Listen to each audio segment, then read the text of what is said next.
Well, good morning, everyone. We are so excited that you are here today. My name is Terry Hibbert Ismert. I am on the board and the care team, and I also moonlight on the speakers committee. Closer? Okay. I also moonlight on the speakers committee. So I had the honor to be at the very first Oasis meeting 10 years ago. Yay! And I'm wearing the first shirt because I wanted everybody to see as Ken and I call it, the historical document, because we've had many iterations of this shirt since then. Anyway, the 10 years have been a wonderful, challenging, and amazing time, and this community is growing and growing. So welcome today. We're glad you're here. I want to start with a couple of core values. People are more important than beliefs, and be accepting and be accepted. Those are hard values, so we want to share those with you. Okay, so we've got a great lineup for you today. We have a community moment with Kana. We'll have a couple of songs from Robert Kuhn and Susan Kirkwood, and our main talk is from Wayne Dolcefino. Okay, so now let's get to our main speaker. Wayne Dolcefino is one of the nation's most decorated journalists and has been, I'm just going to add this, a part of our Houston community and Texas community as long as I can remember. He has 30 Emmy Awards from the National Academy of Television Arts and Sciences, 5 Charles Green Awards, an Edward R. Murrow Award, a Jack Howard Award for investigative reporting, and numerous honors from the Associated Press and Texas Association of Broadcasters, and an unprecedented 3 medals from the International Journalism Organization, Investigative Reporters and Editors. He is president of Dolcefino Consulting that provides investigative and media consultation services to those who have suffered injustice. And his topic today is, where did the news go? We live in a world where local investigative reporting is non-existent. How are we supposed to know? And how do we know who the soft on crime judges are? And so this is a very intriguing topic, and I'm very excited to welcome Wayne Dolcefino to speak with us today.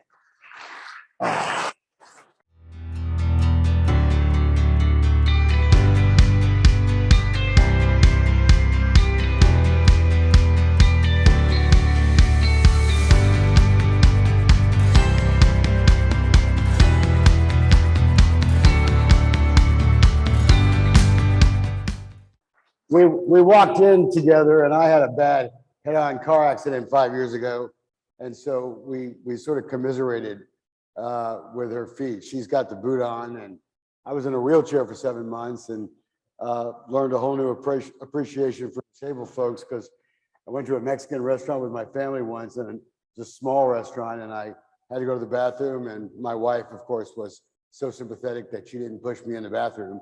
And I went in there and closed the door, and it was a very small, sort of 1-stall little bathroom. And I got up out of my chair, went to the bathroom, we got in my chair, but I couldn't figure out how to back out because the door opened in. And so for about 15 minutes, I was stuck in there, sort of waiting for someone to go to the bathroom, and hoping that my family would have sort of recognized, over a bag of chips that I still wasn't out. But I had a whole new appreciation for disabled folks. I also want to say hi to Lou, who we call Lou the Stalker, and I'll tell you why.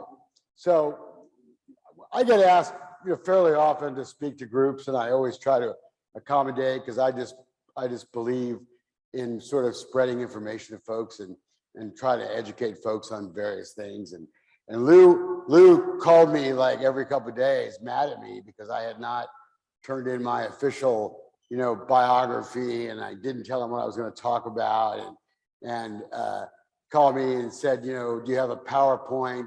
And I was going to say, look, Lou, every time I speak, I seem to get sued for it. Okay. And I get in court, and I'm confronted with some speech I made 10 years ago to some group where I apparently said something that offended someone. And so I never write anything down, and I saw the camera when I walked in, and I said, oh, here we go again. In a couple of years, I'm going to get sued for something I said to the Oasis group. For those of you who are under 35, 40, you don't have any clue who I am. probably. I worked for ABC 13 for 27 years. Started there in 1985. I may have won some, Emmys and stuff like that, and I'd rather have cash, but the Emmys are great. But I actually started out as a DJ in Austin for KLBJ. I worked for Lady Bird, and I made $500 a month, and I switched to news because they made $535 a month. Okay, so I don't want to like make myself sound too like holier than thou, but that's how I got started. I worked there for 27 years, and people sometimes ask me why I went into investigative reporting, which obviously is a very nasty, especially when you're in a town. You create a lot of enemies, right? On all sides of the aisle. I'm sort of an equal opportunity offender. I always was. I hid my own personal politics because it didn't matter.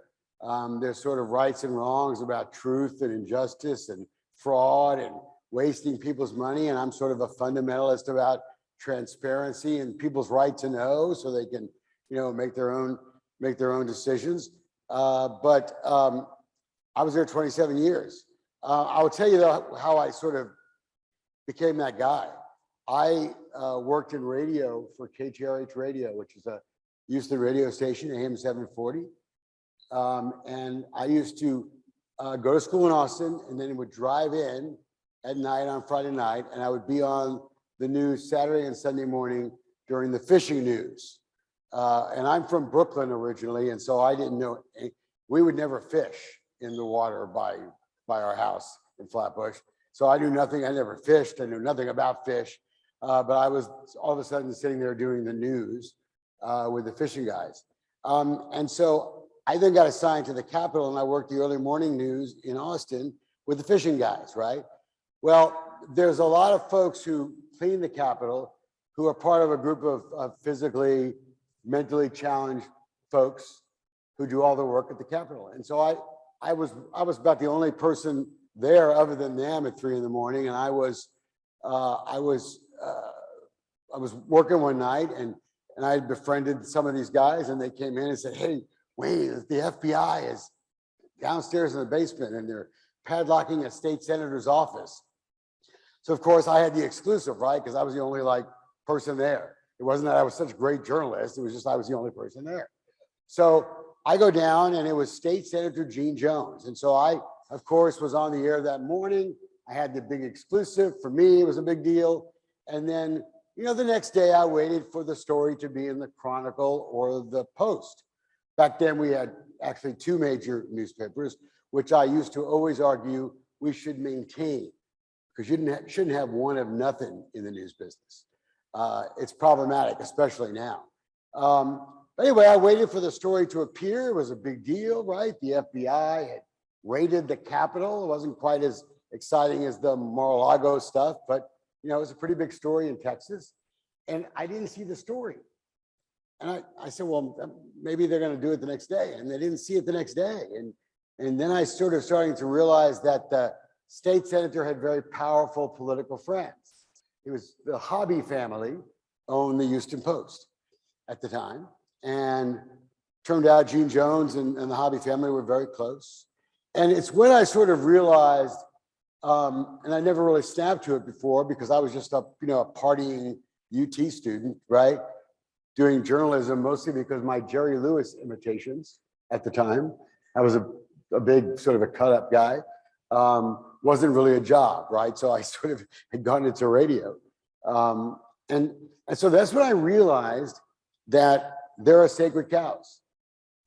And I sort of developed early on a belief that there can't be sacred cows. And I used to, when I did investigations while I was at 13, occasionally we would investigate people who are related to people or knew people or were friends with people or in-laws with folks who worked at my TV station. And I had a rule that you would never darken my doors with anything relating to your mommy or your daddy or your family or your friends, because that was just a deal killer. I had a rule that if you were a salesperson at Channel 13 and some advertiser complained about us, didn't want to hear about it, didn't care. Because I think people have an expectation, or at least used to have an expectation, that regardless of maybe any bias we had, that we looked at things with kind of a fundamentalist view, right? You got to tell people the truth. You got to tell them when their money's being wasted. You got to tell them when there's an injustice in the world.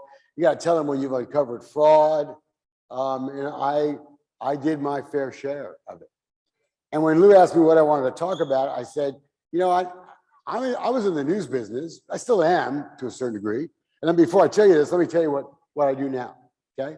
So investigative reporting in especially local investigative reporting is gone. It's dead. Now, sure, everybody has investigative reporters still, and they're friends of mine. So I'm not speaking ill about them, right? They're good reporters who do not have the opportunities to do what I did.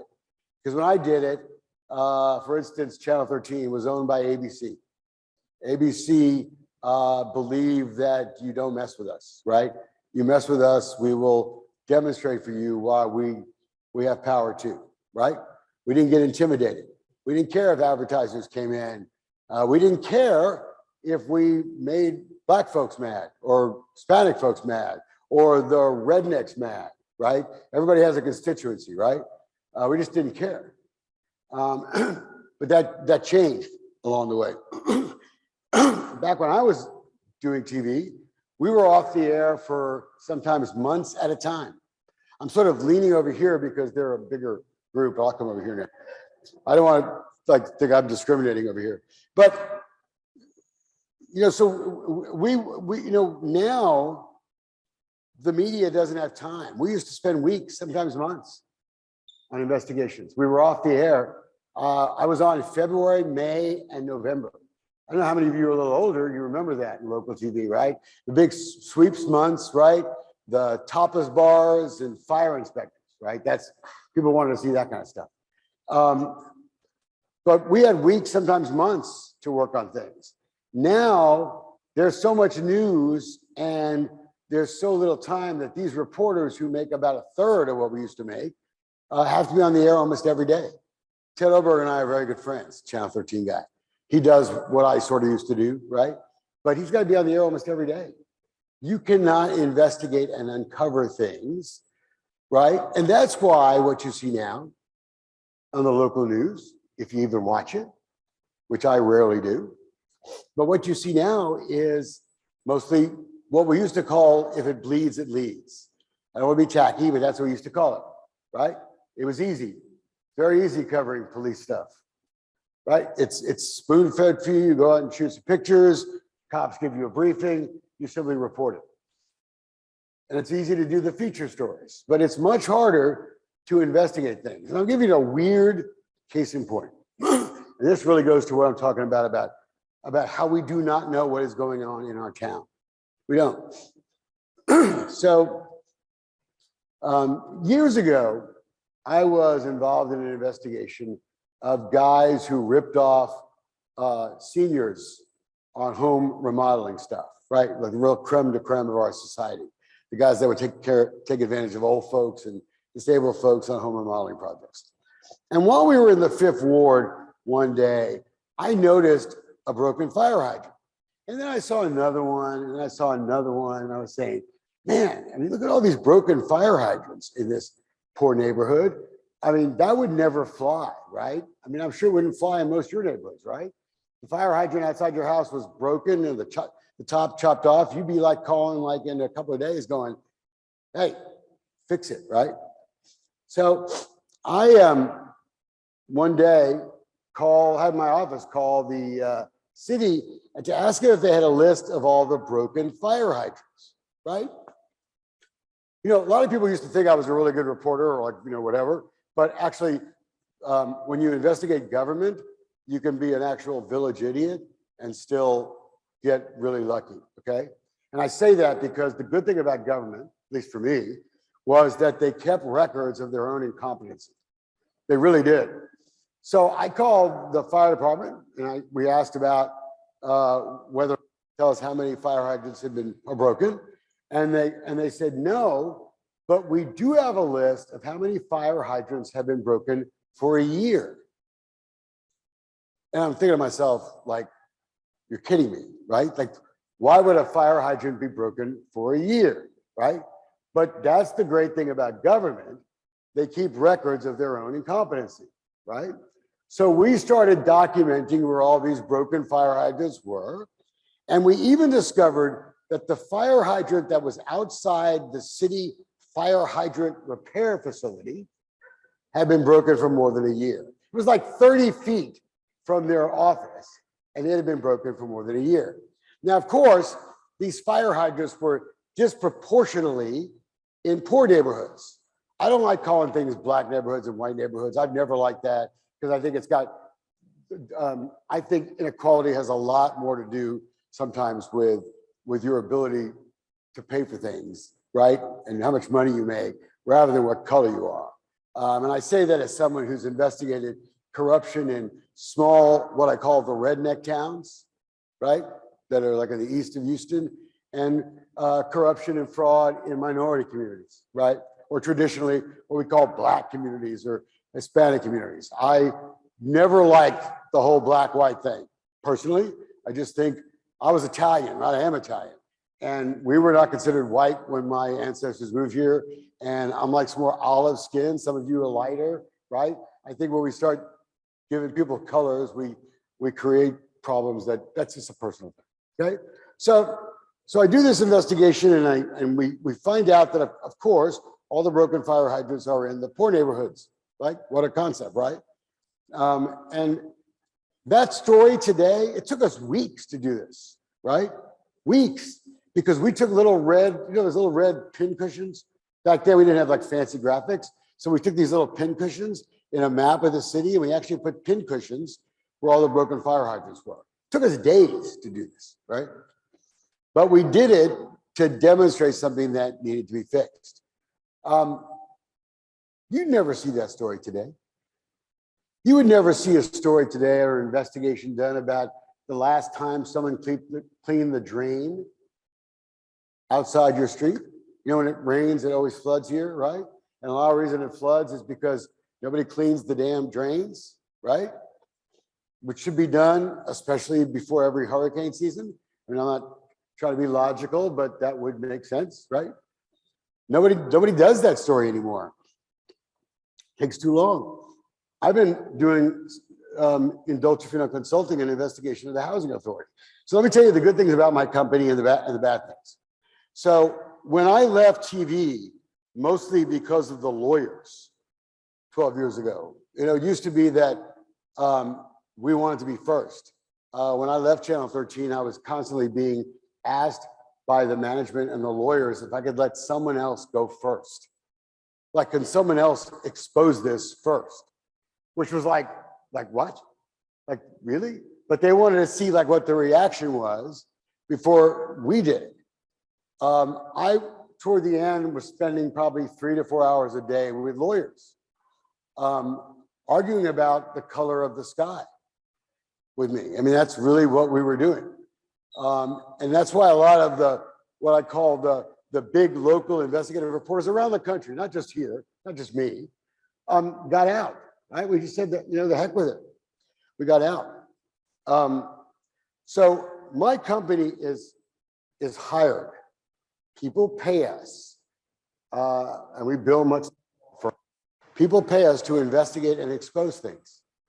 Now, there's a few business models that have evolved as journalism went away, especially locally. There is what I call the nonprofit charity model, which is going to sound a lot nicer than what I do, right? It is charity, nonprofit. We don't care about making money. Although we all know how nonprofit, like the big multi-billion-dollar hospitals are downtown, right? That they're nonprofit charities too. But anyway, they're charities. And basically, they rely on a big donor, somebody, real rich person, to say, hey, Bob, Wayne, go investigate stuff, right? And you basically have one master. My firm is a little different. Clients hire us to investigate and expose things. And some people call that journalism for hire. And you know what? Partially they're right. It is, right? The reality is when I tell my clients that I ain't lying for anybody, right? Been working too long to establish my very controversial, credibility. And so you don't write my stories for me. I write my stories. We offer a lot of services. We advise people. We conduct investigations for people. We report on public corruption. We travel to small towns. We do a lot of family court stuff. My firm is not scared of anyone, and I'm not saying that to make you think I'm real tough. We don't care. Don't care what your political flavor is, what color you are. We don't care how rich you are. Doesn't matter to us. We do a lot of family and justice investigations, which are not investigations of whether your girlfriend or wife or boyfriend is cheating on you, right?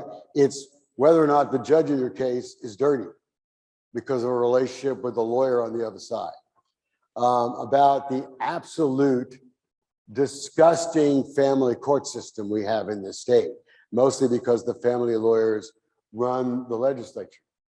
People are kept in divorce cases. Probably everybody here knows somebody who's been in a divorce or custody fight. If you don't have any money, they don't care, right? Nobody cares. You don't have any money, let me get that straight. Nobody cares about you, your kids, whatever. They want it over as quickly as they possibly can, right?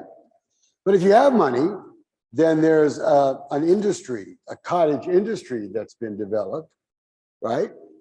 That feeds off your money.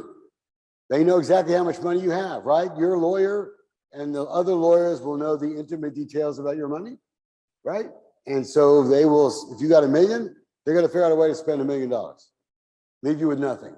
They will urge you on in fights over kids. I'm involved in an investigation in Maryland now, something local TV would never do.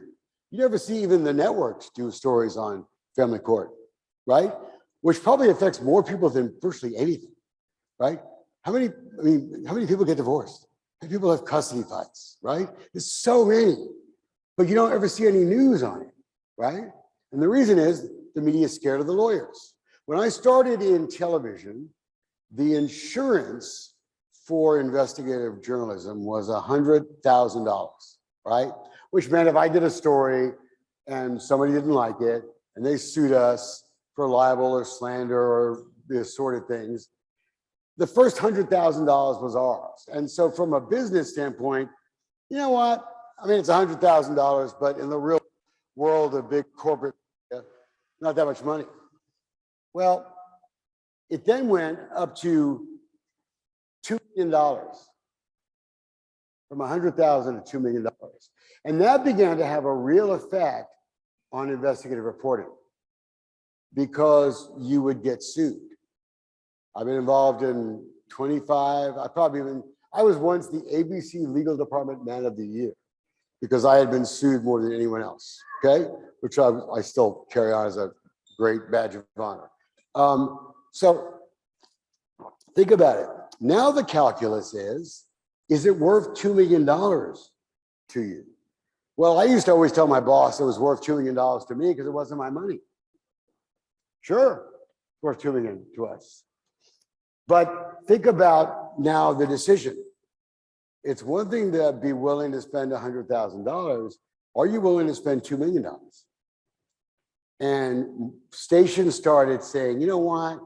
That one might be a little too dangerous for us, right? You know, that one, we could get sued. Then it went to self-insurance. You know, most of the TV stations are self-insured. Most of the networks are self-insured, which means it's all their money. It's all their money. And when I worked for ABC, which was owned by Disney, and that was part of the reason I left, is because the Disney guys were chicken, right? It's not their thing. You know, they're great at running Disney World and parks and Mickey Mouse and stuff like that. But being involved in a battle, like a high stakes kind of investigative battle, just wasn't their thing. And it totally changed the way things were. And the reason, you know, and it's not like I feel bad for Wayne thing. I've done very well in my post TV thing. I really have. Probably make more money than I did. And I'm the boss, which is frightening because I'm really want to get into a fight.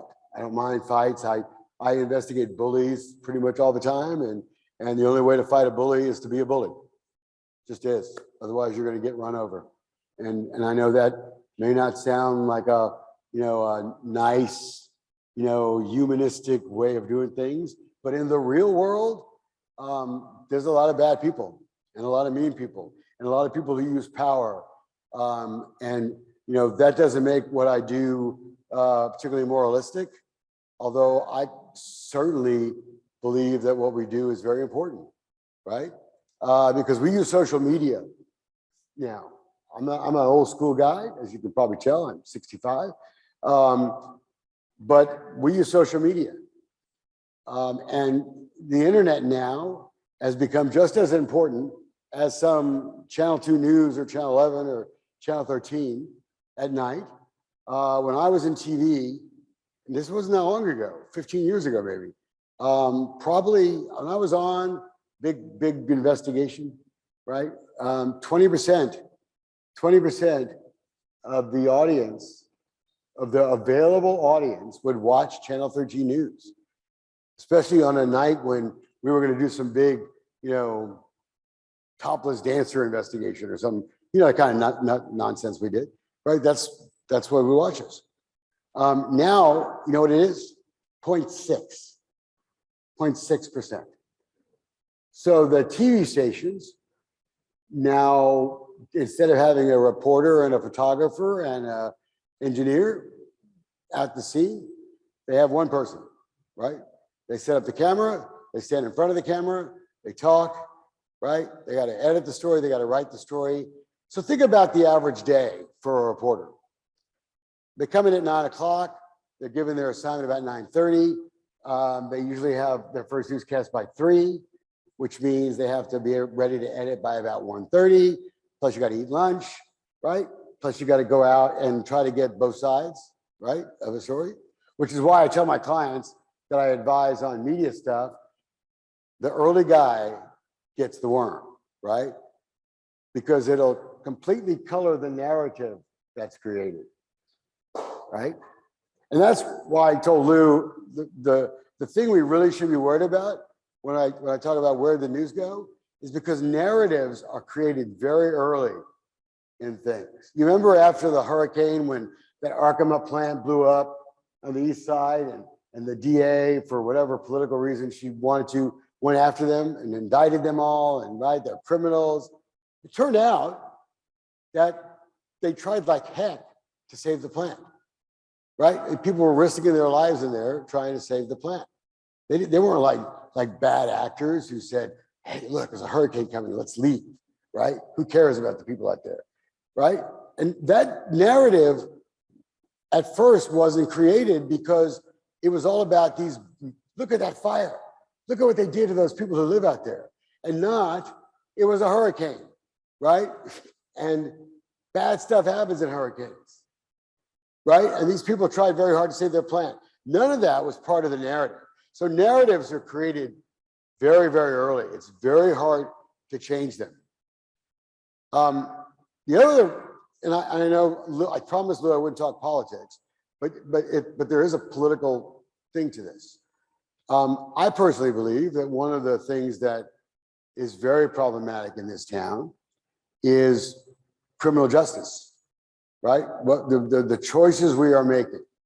Look, I think most of us who are even keel people, regardless of your personal political views, most of us understood the theory that sometimes people make mistakes, right? I think we'd all accept that. Sometimes people make minor mistakes. And none of us really want a criminal justice system that put people in prison because they made a minor mistake.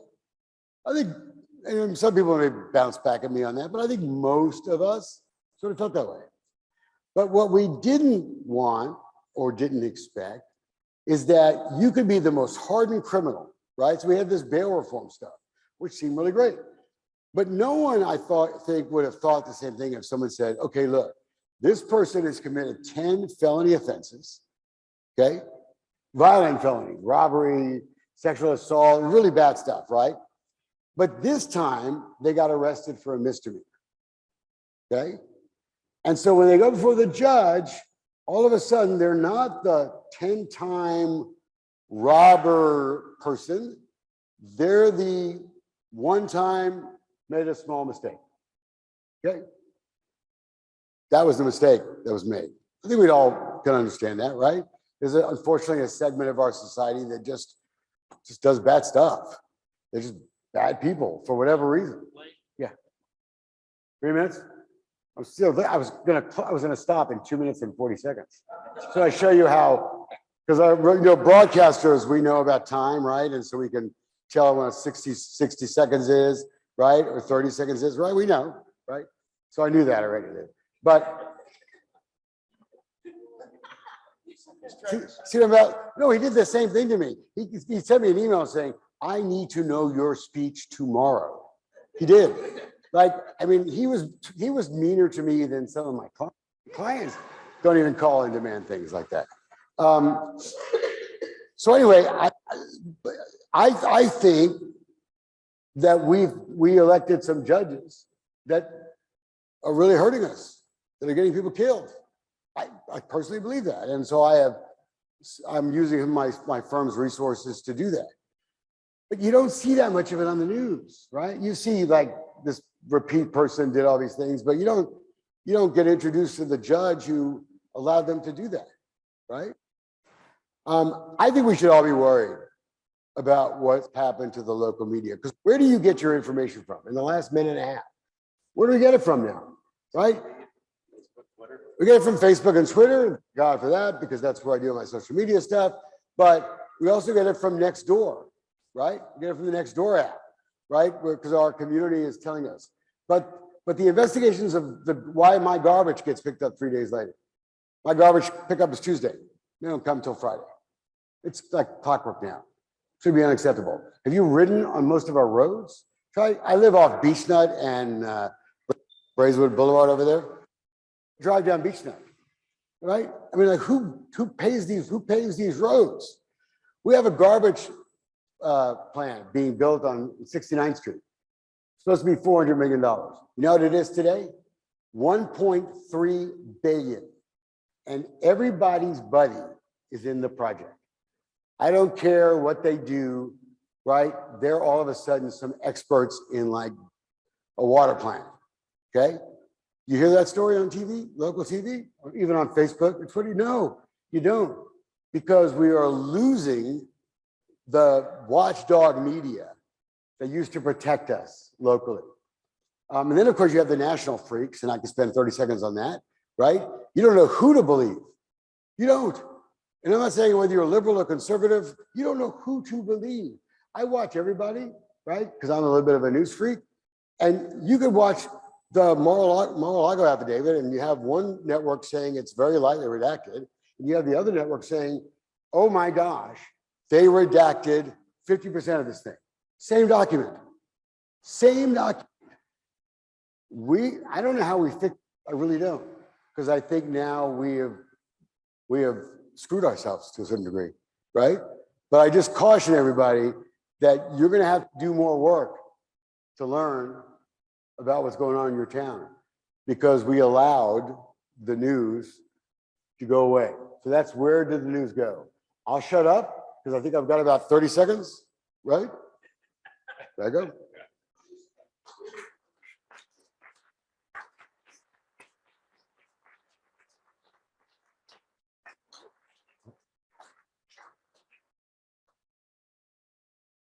Here, have you heard about Dr. Craig Childress, a clinical psychologist regarding family court, forensic psychology process? What's his name? Craig Childress. I don't think so. You don't think so? Okay. I don't think so. Let me tell you something. Family court is one of my things that angers me so much. I think, but it's the judge's fault, right? Judges in this state obviously are elected, which is also a mistake. I know all these people pretty much, right? I'm like a pretty informed voter. I don't know who the hell these people are half the time. And so how does anyone else know, right? Sure, you could vote on a party line, and I think that's a mistake.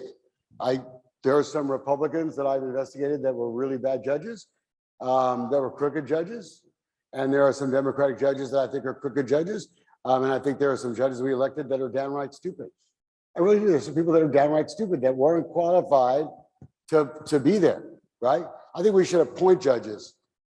And I think lawyers should not be able to give judges money in the middle of a case. Can you imagine being in the middle of a lawsuit, whether it was a civil lawsuit or a family lawsuit, right? And you find out that the people that you're fighting, their lawyer just donated $10,000 to the judge.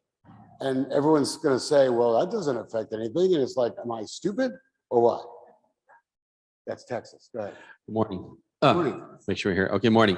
Wayne, thank you so very much for speaking. This has been a very interesting and fascinating talk. There's a couple things.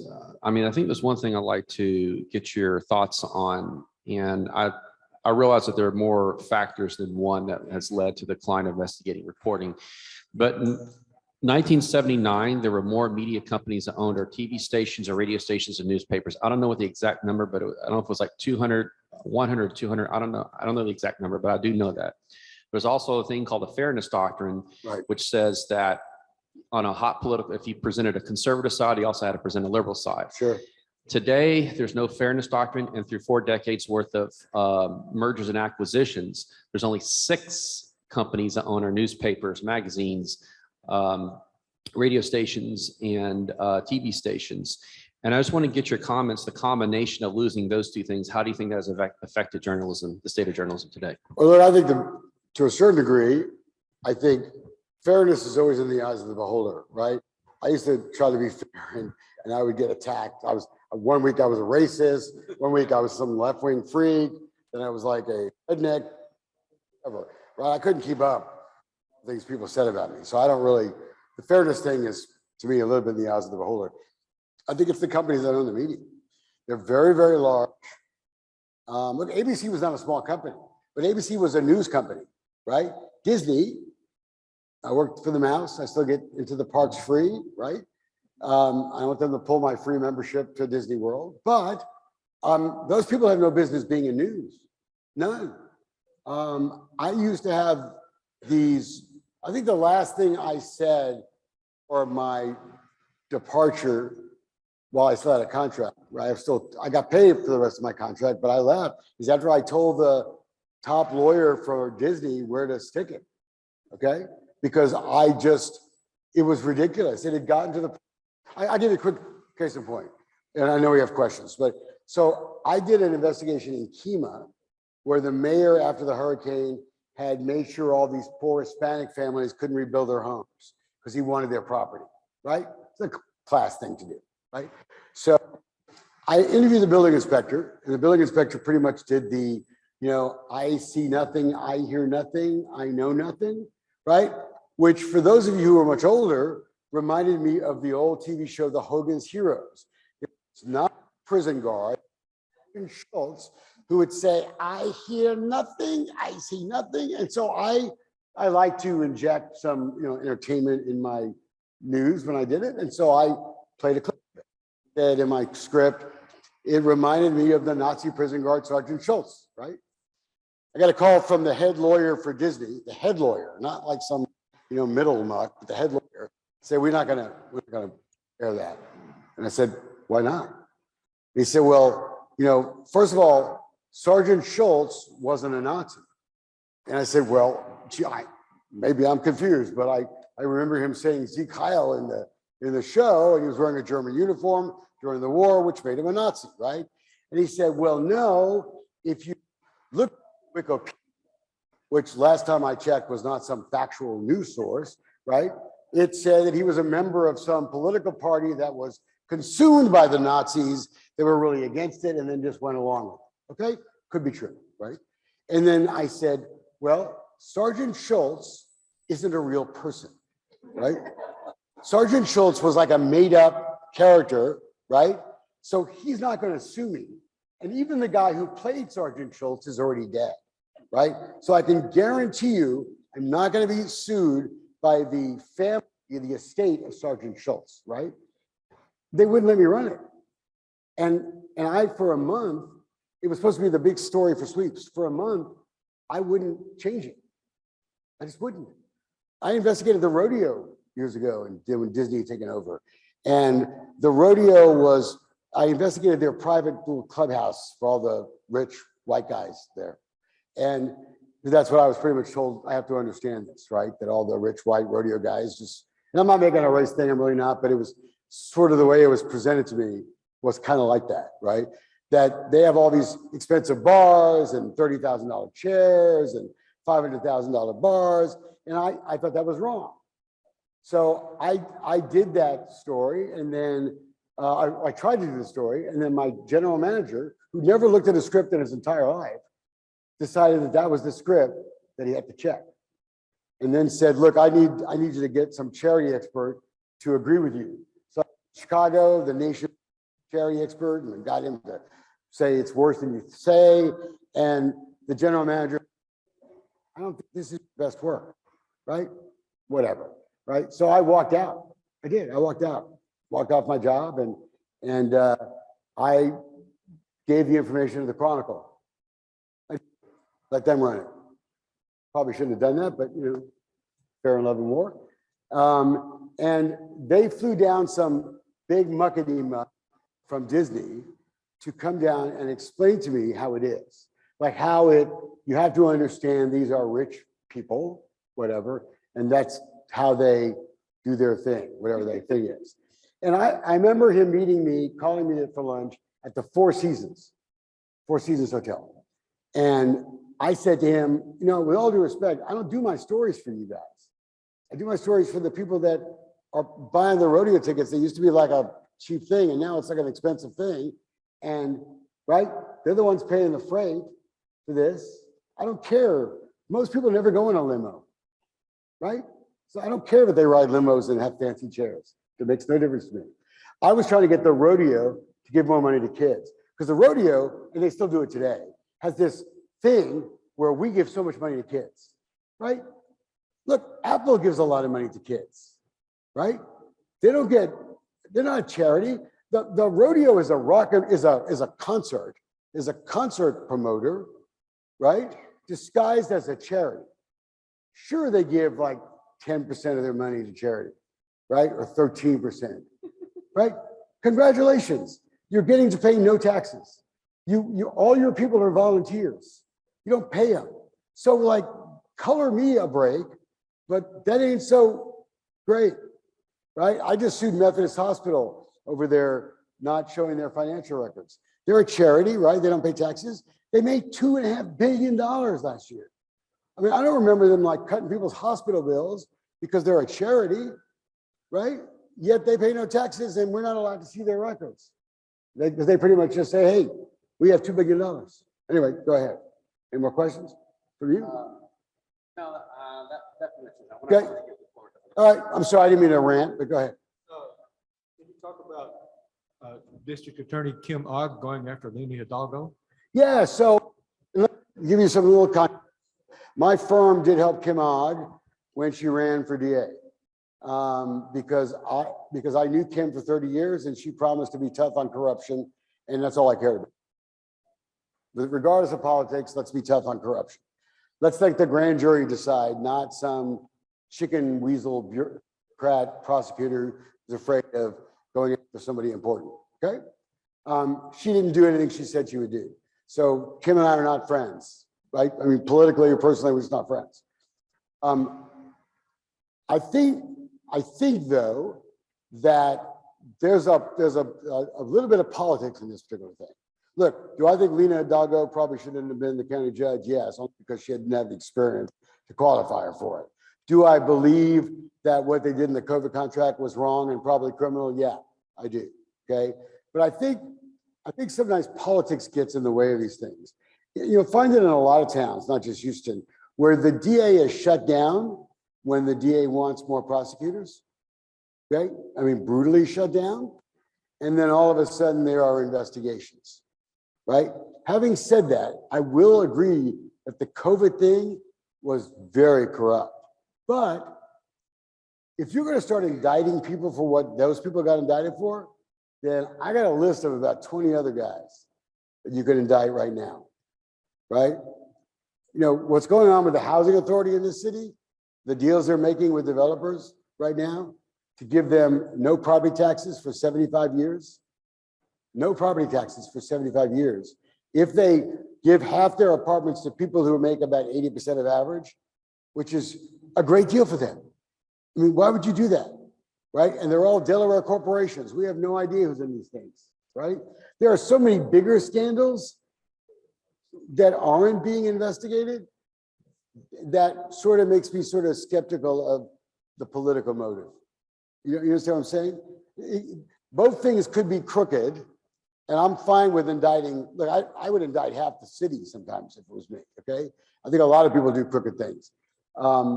But when I see the choices being made, I sometimes wonder whether politics gets in the way of that. Anybody else? Go ahead. This one's close to home for me. Okay.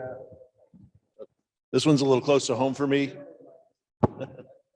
No, you're probably going to say what I'm expecting. I teach at Austin High School in HISD, and there was a bond in 2012 to get $1.2 billion to rebuild schools. Yeah. Then all of a sudden, when it was Austin's turn to get part of the rebuild, they ran out of money. There was like 200 some million dollars of that bond that just evaporated. Very soon after that, Terry Greer, the superintendent, decided he had better places. Sure. Any ideas what? So, a couple of things. I think if I was still on TV then, what did we say, 2012? Yeah, I was out of TV then. I was investigated heavily the bond election before that, which was also crooked. Because if you look who got all the money, especially a lot of the public relations, because apparently you need public relations contractors on after people said, fix my schools, you'd have some PR guy on it, don't ask me. But look, I am virtually every bond election ever. I'm not giving you my personal voting particulars, but I am, okay? We just voted several months ago, and someone was asking me a Metro question a minute ago. We just voted several months ago or a year ago to give Metro $2 billion, $2 billion with a B dollars for projects they haven't even identified yet. Now, color me stupid, but I wouldn't give my mama.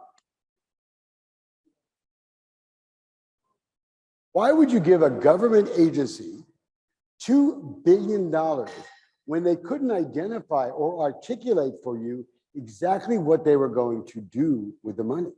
We spent $300 million on a bus lane in Uptown, which really wasn't about buses. It was about the taxpayers paying for super improvements that were going to go on under the ground for all those really rich people in Uptown who didn't want to pay for it themselves, okay? Because now you've got a bunch of buses going back and forth under the theory that all these people in Katy were going to ride buses into Uptown, right? And that all these, I guess, rich people were going to go, let's get the jewels and go on the bus to Uptown to go shopping, right? It was just, sometimes when you think about something just sort of logically, it's just stupid, right? $300 million. School bond elections. Nobody keeps track. And it goes back to what I was saying about local news, right? The days of anybody questioning those things or having the ability to investigate it, to say, okay, exactly what did we do, right? Is problematic. We also have a school district that's elected by districts, okay? And look, one thing you probably already noticed about me, I'm not shy, I'll say what I think. You know, while we used to complain that white folks ran all the board, right? Now we have Hispanics and Black folks arguing between themselves as to who's going to be in charge, right? Not whether it's a district by district thing, but whether Hispanics are going to pick the school superintendent or the Black board members are going to pick the school superintendent, right? We have made it worse, right? Because we've devolved it into things that have nothing to do with what's the fair use of bond funds, right? Every place you look at a bond election, you will find fraud. I'm in Lufkin right now investigating asphalt contracts, of all things. I'm an expert in asphalt. They don't know how much a mile of asphalt costs, right? So there's some roads that were paid for 40,000. There are some roads that were paid for 100,000. Look, it costs what it costs, right? To lay a 2-inch thing of asphalt, and I'm not an expert on a lot of things, but I do know that, right? If you're laying 2 inches of asphalt on a road and it's the same size road, it should cost about the same, give or take a penny or two. Not $50,000 or $60,000 difference. Every single bond election, I hate to say it, is screwed up. It just is. Part of life. Anybody else? Stop now with that time. So Okay, I'll shut up. give him a hand, please. That has been very good. So now we have our community moment. And today we have Lou Kana, who has presented so many funny jokes and quips over the year and has entertained us greatly. So not jokes today, but something quite serious. Here, Lou. Thank you, Lou. Come on up. Hey, good morning. Good to be back up here. Let's talk about 911. 240 million calls are made to 911 every year. 80% of them are not true 911 calls. They're for something else. A typical 911 call is made because you've had a heart attack, or you know somebody who has, or somebody is choking, car accident, severe bleeding, seizure, home invasion, stroke, or severe burns. Those are typical 911 calls. You're not supposed to call 911 if all you want is information, or you have a minor illness, or your power is out, or your cat ran away. Now, sometimes when you call 911 for not an emergency, they will give you some information. Sometimes they'll hang up on you because they realize that it's not a real call. And sometimes they say, sorry, we can't help you, we're too busy. Sometimes they will give you a little bit of information, but it's usually like, you should really call these guys and give you the number, but that's not a whole lot of information. So I want to talk to you about an alternative to 911. If your call is not an emergency, sometimes the 911 dispatcher will give you the number for someone to call. If they don't, try accessing a really, really neat app called Subdial, S-U-B-D-I-A-L. It runs on smartphones. They do have a Facebook page, but you can't execute Subdial on the Facebook page. It just tells you who developed it and why. One of the nicest things about Subdial is it's not a very big app. So when you load it on your smartphone, it loads immediately. It's free. And it's the most ridiculously easy app to execute I've ever seen. All you do when you load it is you put in your zip code. And it will, I'll show you a screen in a minute. Subdial was written by Griselda Viteri. She's a serious techie. She's with a technology design and branding company called Big Human. Kind of interesting if you go to their website. Okay, so let's see.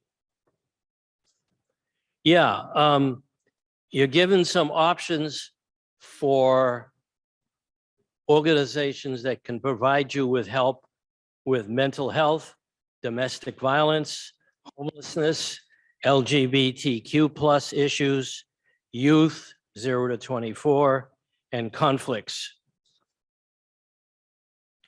Let's see if I have the other one here.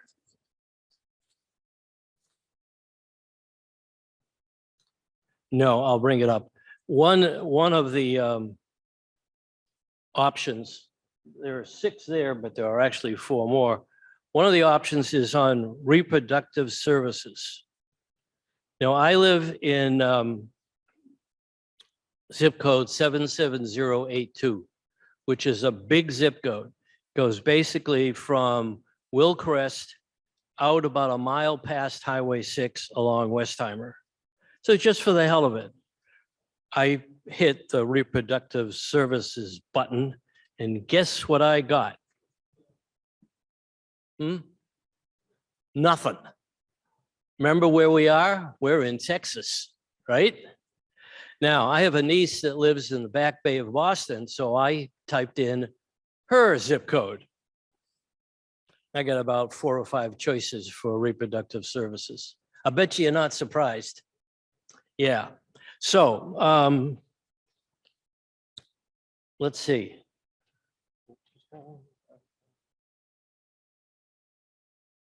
Okay, there's some more options here. Legal services, youth, harm reduction, free medical care, AAPI support, and reproductive resources. And when you click on one of these options, you'll get 4 or 5 different organizations that provide that kind of service and their phone number and a little description. So, you know, you got to kind of wonder, where has this been all our lives? This is a wealth of information. And as far as I know, it works anywhere in the country. All you need to type in is your zip code. Any questions so far? I recommend, since you've got nothing to lose, download Subdial to your smartphone. And all you do is put in your zip code and pick a category that you think will be helpful. Okay. Now, there was an article in Time Magazine. It's actually about 3 pages, that there's now a new number you can call. It's 988. That is a crisis call for mental health crises. So in a way, it could take the place of suicide hotlines. You decide. I actually called 988 just for the heck of it. And I got a very nice person, wanted to know how in this case, she could help me. What was the issue? So now you've got 911, you've got Subdial, and you've got 988. That's a lot of information that you have very easy access to. Okay, questions? All righty. Thank you for your time.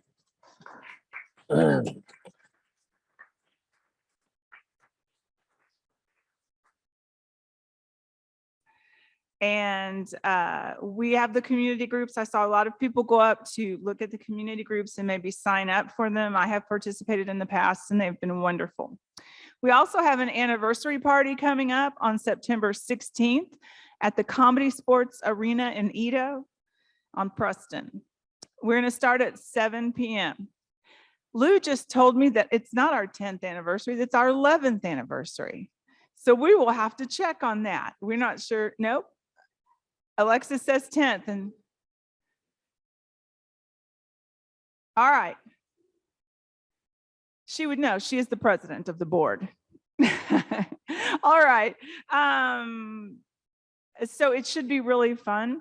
The Comedy Sports is going to do a show, especially for us. We have the entire venue for the evening, and they're going to do a Oasis appropriate fun show, and we'll have some speeches and some talks and some pizza, and it's going to be a really kind of a laid back, wonderful evening. And so you're all welcome to come. We'll have little donation things up, but entry is free. So, just come and we'll have what are those little scanny QR codes? Anyway, so I would like to really quick introduce our treasurer, Richard Andrews, to come up and say a couple of things, and then we'll have our last song. Hey, folks, thanks for coming. We do have, we pay the musicians, we pay for rent.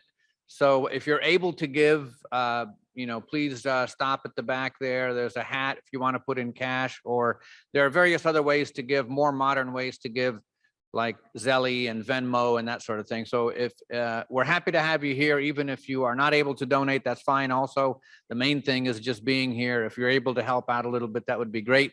And if you wear size 9 ladies shoes or know somebody who does, you can buy those for $6. They're worth more than that. They're new, brand new from Costco, and somebody donated those. There's some books back there. Any amount you give, no amount is too small. And of course, no amount is too large. You're welcome to take those things. So thanks again for being here. A little bit about Robert. Multicultural poet and musician Robert Kuhn was born in Houston and moved back in 2010 after bouncing around the world for 12 years. Back in Houston, Robert joined forces with like-minded musicians, including extraterrestrial ancient bluesman Little Joe Washington, surf rock and rollers, and reggae ragamuffins to form a band that recorded the album Everybody Knows. It was Little Joe's last studio work and recognized by the press as one of Houston's top releases of 2014. Kuhn's latest album, Persevere, a transcendent collection of psychedelic folk rock and roll, was produced at home in Galveston. So we'd also like to welcome Susan. And I don't have a bio for her, but I know she was here a year ago. So let's get the morning started with a couple of songs. Thank you so much.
Sam and I shared a room at the top of the stairs. There was gold in her eyes and purple dye in her hair.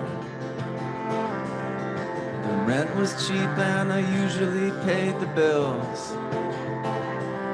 But what went down that night still gives me the chills. And I'd fly away like a true believer, and I die today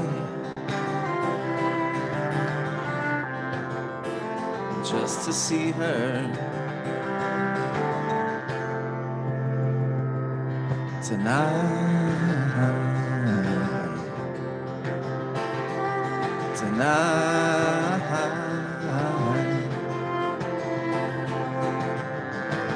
Back the layers till it's finally gone, and it was there I was all along, and I'd fly away like a true believer, and I die today just to see her tonight.